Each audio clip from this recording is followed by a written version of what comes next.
हृदय की बात कह रहा हूं, समझना। बहुत बार ये देखा, कुछ ऐसी वासनाएं होती हैं कई जन्मों की, इतनी दृढ़ होती हैं कि बहुत समय तक भजन करने पर भी, ये जब तक भगवत साक्षात्कार नहीं होता तब तक ये बनी ही रहती सूक्ष्म रूप से। अगर इनको अवसर मिल जाए तो ये पूरा वृक्ष रूप हो जाएंगे। अंकुरण वृक्ष रूप बनना देर नहीं लगता इसमें। बहुत बार प्रयास करने पर वो वासना अपने द्वारा नष्ट नहीं की जा सकती, ये देखा है। उसके लिए गुरुदेव के चरणों में, आराध्य देव के चरणों में मन से बार बार त्राहिमाम बोलकर रोना पड़ता है। ये अंदर की बात कह रहे, आगे चल के देख लेना। आर्त भाव से रोना पड़ता है, प्रभु हार गया, क्या करूं, कैसे करूं। चाह नहीं है पर वासना है। ये एक अजीब स्थिति साधन काल में देखी गई। मन से पूछ रहे तुम्हें चाह है, नहीं, पर अंदर वासना है। बड़ी अशांति का अनुभव होता। कैसे दूर होगी, क्या किया जाए। जो करना चाहिए वो तो करके हार गया, फिर भी वो जब हार गया तब पूरी दृष्टि प्रभु के चरणारविंद की तरफ गई। पर धैर्य पूर्वक, ये अनुभव की बात कहते हैं, बहुत काल तक तुम्हारा विश्वास, तुम्हारी श्रद्धा, तुम्हारा धैर्य टूटना नहीं चाहिए। कि हमने सैकड़ों बार प्रार्थना की, इतने वर्ष से मैं जल रहा हूं लेकिन मुझे शांति नहीं हुई, मेरा विकार नष्ट नहीं हुआ। धैर्य, ये शब्द याद कर लो। धैर्यवान रहना, विचलित मत होना, परिणाम में बिल्कुल निर्विकार हो जाओगे। पर वो कितना समय लगेगा ये प्रभु जाने। वो एक सेकंड में भी हटा सकते हैं। और अभिमान यदि गलित नहीं हुआ है तो कुछ समय भी लग सकता है, जलना पड़ेगा, अभिमान गलित होगा। जब आर्त भाव से पुकारोगे तब निर्विकारता की स्थिति प्रभु दे देते। फिर विकारी भोगों के बीच में रहने पर भी कोई विकार का खेल नहीं हो सकता, कोई भी इच्छा ही स्फुरित नहीं होगी, वासना ही नहीं है, चाह ही नहीं है। ये बहुत धैर्य से सुनना, ये उपासकों के लिए कह रहा हूं। आपके अंदर साधन भजन करते हुए वासना दिखाई देगी, आपको आकर्षण दिखाई देगा, उसमें दम नहीं है। वो तुम्हें परास्त नहीं कर सकती, केवल भयभीत करती रहेगी। वो भी हमारी शरणागति में बड़ी सहायक होती है, क्योंकि सब साधन करने पर अहम पुष्ट नहीं होने देती। क्या अभी देखो ये है ना, क्या अंदर से प्रश्न, क्या ये मलिन वृत्ति है ना, तो किस बात की साधना, क्या साधक हो। तो हे नाथ, अब मार्ग दूसरा नहीं, सहयोग किसी से नहीं, अपनी बात किसी से नहीं कहना। प्रार्थना है, समझ लीजिए, आंतरिक बात कह रहा हूं। अपनी स्थिति की बात किसी से नहीं कहना कि आपके हृदय में कौन सी वासना कितना स्फुरित हो रही, किसी से भी नहीं, किसी से भी नहीं। और धैर्यवान रहना, विचलित मत हो जाना। उस वासना को बढ़ावा देने वाली कोई भी दृष्टि, वार्ता, चेष्टा मत करना। और कितना भी समय लग जाए, अपनी आस्तिकता नहीं हटनी चाहिए, विश्वास नहीं हटना चाहिए। बिल्कुल निर्विकार हो जाओगे, बिल्कुल। यह गुण साधन ते नहीं हुई, तुम्हारी कृपा पाओ कोई कोई। वो कृपा उसी को मिलती है जो आर्त भाव से बलहीन होकर प्रभु को पुकारता है, नाथ मेरे बस की बात नहीं रह गई, हर उपाय करके देख लिया। सच्ची मानिए, बहुत ये विचित्र सूक्ष्म बात है, अगर समझ जाओगे तो विचलित कभी नहीं होगे। नई अवस्था साधन मार्ग में बड़ी तीव्रता, जब देखा सूक्ष्म वासना हृदय में है। सावन का महीना था, जल पीकर सावन भर रहेंगे, देखते हैं वासना कैसे रहती है। कोई फर्क नहीं पड़ा उस पर। अन्न का त्याग करते हैं, कई वर्ष तक आलू गुड़ जो भी फलवश, कभी दूध मिल जाए, गंगा किनारे या गांव में सेव संतरा अंगूर केला, ये तो प्रश्न ही नहीं उठता। कुछ फर्क नहीं पड़ा। वो ऐसी सूक्ष्म स्थान पर बैठी रहती है अहम में कि उस पर कोई फर्क नहीं पड़ता। बड़े बड़े सात्विक अनुष्ठान करने पर भी उस पर कोई फर्क नहीं पड़ता। तभी गोस्वामी जी भी लिख रहे हैं, हौ हार्यो कर जतन विविध विधि अतिशय प्रबल अजय, तुलसीदास बस होई तबहि जब प्रभु पेरक बर जाए। बिल्कुल सिद्ध बात समझ लो। गंगा जी में खड़े होकर के आर्त भाव से पुकारते, प्रभु आप देख रहे हैं एकांत सेवन, आप देख रहे हैं संयम आहार, फिर भी ये वासना क्यों, फिर ये क्यों जला रही है? कोई उत्तर नहीं मिलता। पर दूसरा मार्ग नहीं, किसी का संग नहीं, किसी से प्रश्न नहीं, पता नहीं कैसी सलाह दे दे कि हमारा विश्वास, हमारा धैर्य विचलित हो जाए। नहीं, अपनी बात प्रभु से। प्रार्थना में बहुत सामर्थ्य देखी है। ये अंदर की बात कह रहे हैं, बिल्कुल समझ जाना। ये इसलिए कह रहे हैं, ये मार्ग बहुत फिसलन वाला मार्ग है, बहुत संभाल संभाल के कदम रखने हैं। अंत तो गत्वा ये आया कि हैं हम आपके, जैसे भी हैं वैसे आपके। अब आप देख लो, जैसे रखना चाहते हो वैसे रखो। नाथ मैं हार गया हूं, आप देख लो। कब वो चली गई पता ही नहीं चला। जिससे हम लड़ते रहे, जिससे हम जलते रहे, जिसके लिए हम साधन करते रहे, नहीं फर्क पड़ा। और जब उनके भरोसे छोड़ दिया, कब वो वृत्ति चली गई पता ही नहीं चला। इसीलिए बात कल चिंतन में चल रही थी कि अगर कोई समझ पाए तो इसे जरूर बताएं कि ये करने से नहीं होता, ये होने से होता है। बस देख लिया, मैं आपके बनने योग्य नहीं हूं, पर जैसा हूं आपका हूं। देख लो प्रभु, आप राजी हो तो राजी, मैं जलता रहूंगा, कुमार्गगामी नहीं बनूंगा, अन्य अवलंबन नहीं लूंगा, जलता रहूंगा। आप राजी हो मेरी जलन में, जीवन भर जलाते रहो। आप देख लो, अब मेरे बस का नहीं रहा, क्योंकि वो सूक्ष्म ऐसा कि वहां कोई प्रहार ही नहीं पहुंच रहा। अंतःकरण की अहम के महल में सूक्ष्मता से वो रह रहा है। जो भी करो वो बहुत पुष्ट हो रहा है। केवल हटा या हटेगा या हट रहा है तो प्रभु की कृपा से। इसलिए बड़े बड़े महापुरुषों के वचनों में दैन्यता और कृपा शब्द आता है। दैन्यता को हम तुच्छा परम मधमा कृपा, हेश वृंदावनस्य, ये वृंदावन की महिमा, ये वृंदावनेश्वरी की महिमा, वृंदावनाधीश्वर की कृपा। ये अंदर से कह रहा हूं, समझ लो, एकदम समझ लो। धैर्यवान रहना, विचलित मत होना, ये न सोचना कि इतना समय हो गया अभी नष्ट नहीं हुआ।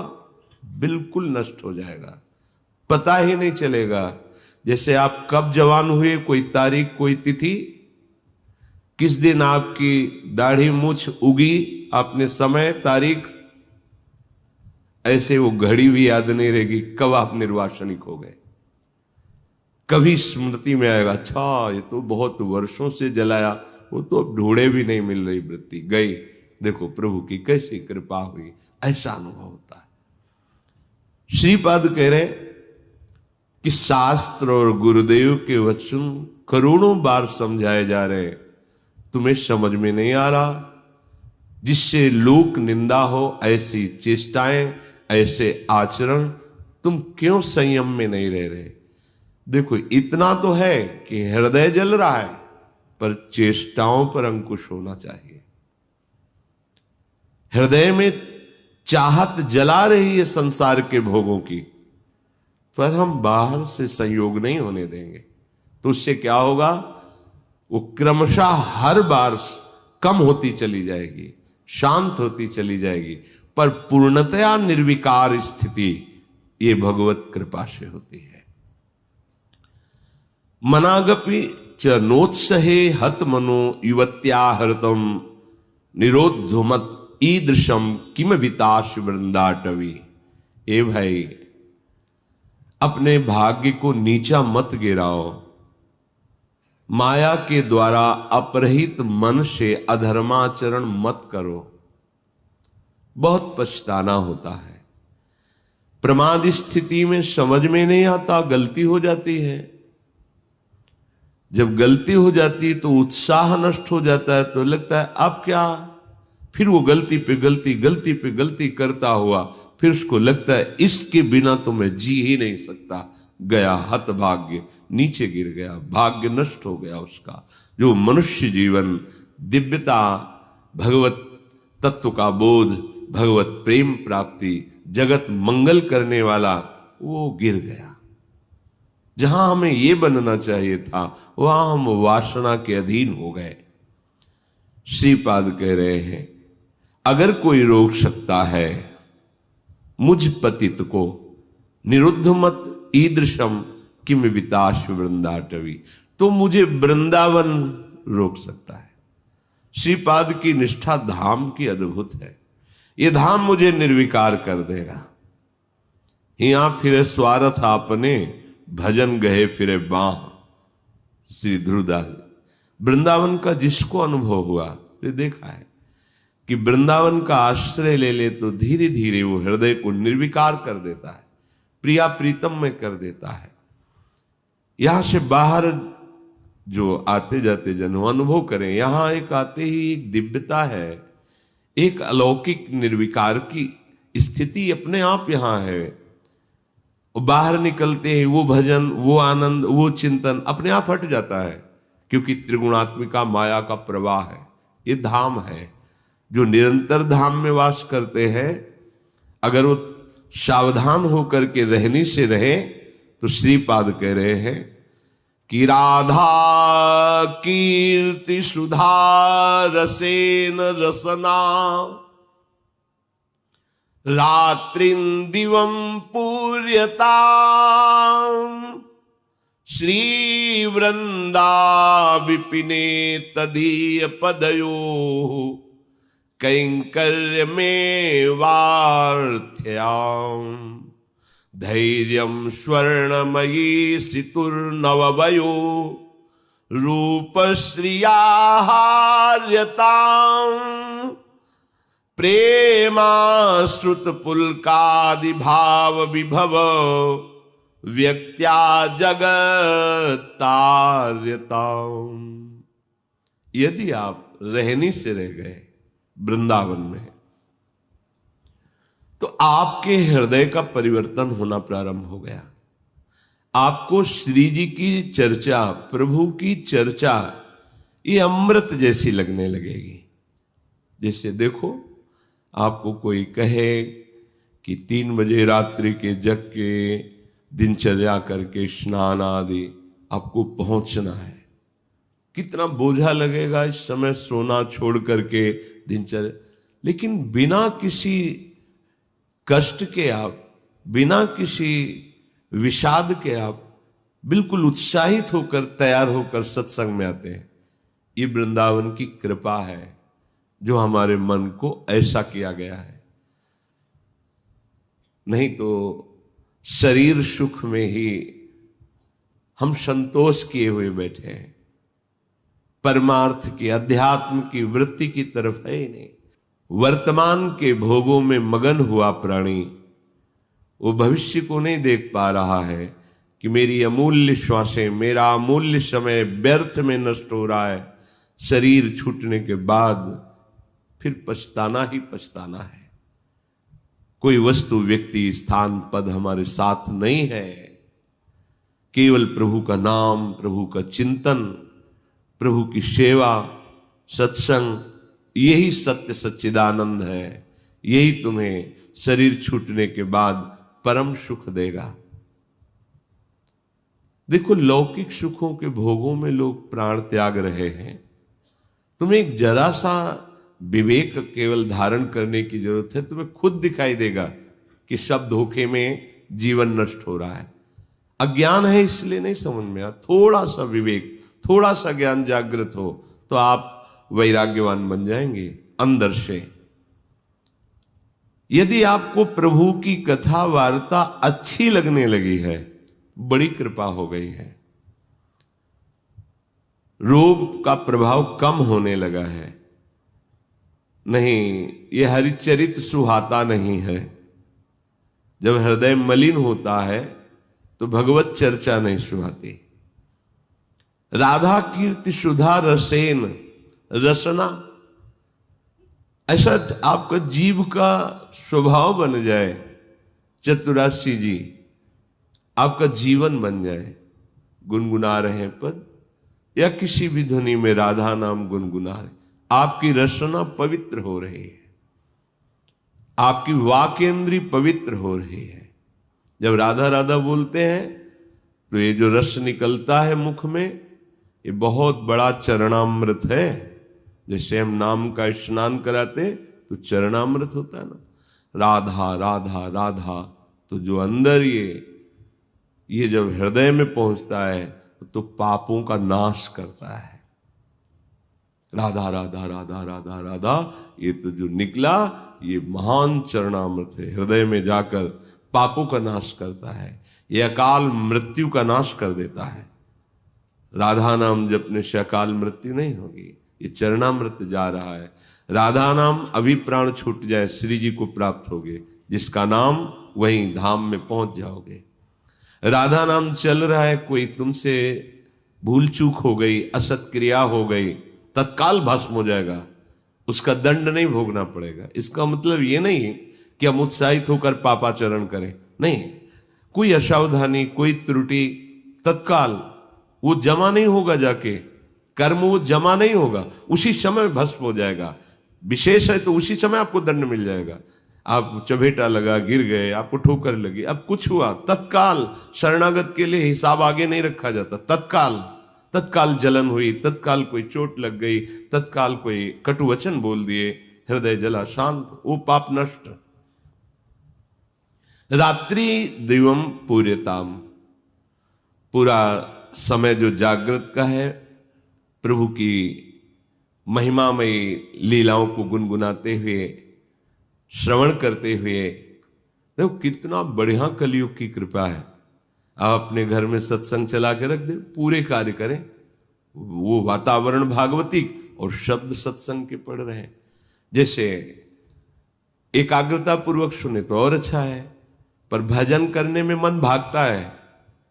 अगर सत्संग चला को और फिर भजन करो तो जब भागेगा तो दो बातें हो रही, एक तो नाम चल रहा है और दूसरा सत्संग चल रहा है, तो जा नहीं पाएगा। उसे घेरो पहले, वास्तविक जो भजन का आनंद आएगा वो तो तब खुद अपने आप फिर इच्छा नहीं होगी। ये होगा कि जो नाम चल रहा है उसी को सुने, उसी को देखें, उसी पर। ऐसी स्थिति तक पहुंचने के लिए ये अच्छा है साधन कि सत्संग चला के बैठ गए।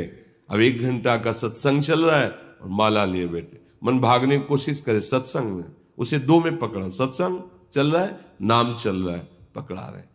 पूज्य राधा बाबा ने कहा 2 नाम चलाओ एक साथ। कितने प्रवीण महापुरुष हैं, एक तो चल नहीं पा रहा, वो कह रहे एक और अलग अलग। बाबा की अलग अलग महापुरुषों का चिंतन होता है कि जैसे हम जप रहे हैं ये नाम और चिंतन मिला रहे हैं मंत्र, अब भागेगा तो कहां भागेगा? तुझे नाम भी जपना, चिंतन मंत्र का करना है। चल रहा है मंत्र, चिंतन राधा नाम, देखो एक ही में नहीं टिकता है तो दो, कितने प्रवीण भाग तो भाग काम भाग के जाएगा, घेरते हैं। तो चलो अपने में इतनी योग्यता नहीं है कि एक साथ, तो फिर सत्संग है, प्रभु की छवि सामने रख लो, बार बार निहारते रहो, इसको डबल लगाना पड़ेगा। वास्तविक परमानंद का अनुभव एक में ही होगा, पर वहां तक पहुंचने के लिए हमें एकाग्रता लाने के लिए ऐसे बाहरी साधन रखने चाहिए जिससे अब बाहरी साधन टेलीविजन न रखे कि माला चल रहा है और नाटक सिनेमा देखोगे तो फिर वो नहीं, भागवतिक ही होना चाहिए। कोई भगवत प्रेमी महापुरुष के वचन या कोई प्रभु की छवि रखें, बार बार नक्श सीख लो, अंग माधुरी देख रहे हैं, नाम जप कर रहे हैं या नाम जप चल रहा है और किसी पद की पंक्ति को बार बार भाग नहीं पाएगा, इसे घेरा जाता है। भोजन के समय हमने देखा कि मन जो है वो छोड़ने की चेष्टा करता, अभ्यास के समय तो इसे बड़े पद में फंसाया, पद कंठस्थ तो बड़े पद में शुरू किया। अब आराम से पूरी पद में दृष्टि, क्योंकि बड़ा पद भूल जाएंगे तो भूल जाएंगे, फिर आराम से पा रहे और पद पूरा चल रहा है। धीरे धीरे ऐसा अभ्यास कि कवल उठाते ही पद चलने लगे। अब 1 घंटा लगे प्रसाद पाने में, आराम आराम से पा रहे हैं, पूरा पद चिंतन करते हुए। जहां हमें लगे कि हमारा भजन छूटता है वहीं से पकड़ाओ, मन को पकड़ाओ, कोई पद पकड़ा दो, कोई भजन पकड़ा दो, कोई ध्वनि पकड़ा दो। एक बार ये पकड़ लेना, फिर इसका स्वभाव है ये बार बार उसी को पकड़ता है। जैसे हमने विषयों को पकड़ा दिया तो बार बार विषयों में जाता है। प्रभु की भक्ति के अभ्यास में लगा दे तो ये इसका अभ्यास करने लगता है।